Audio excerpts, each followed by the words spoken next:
सीतामढ़ी रसीला music presents. हमरा संग चल घूमे बाजार मजा दिलैबो तोरा ई बार।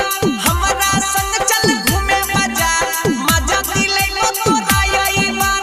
गोल गोल गप्पा तोरा खिलैबो, गोल गोल गप्पा तोरा खिलैबो। खइहे के खापा घर ओकर बाद टपा टप टपा टप टपा टप टपा टप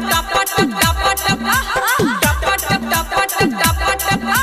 Radhika recording studio Saharsa. DJ Vikas Matiyar Kala Sitamarhi.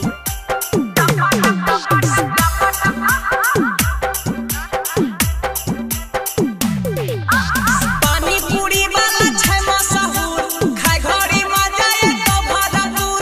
पानी पूरी वाला छै मशहूर, खाय घड़ी मजा एतो भरपूर।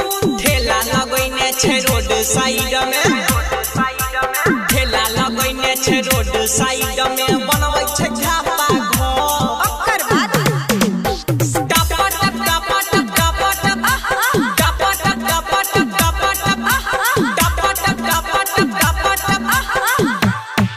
रसीला म्यूजिक प्रेजेंट्स।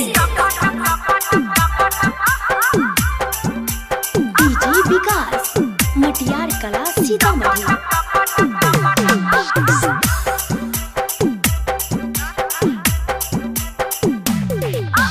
जे छौरी गोलगप्पा खेलकै गे बॉडी गजब के बनेलकै गे। जे छौरी गोलगप्पा खेलकै गे बॉडी गजब के बनेलकै गे।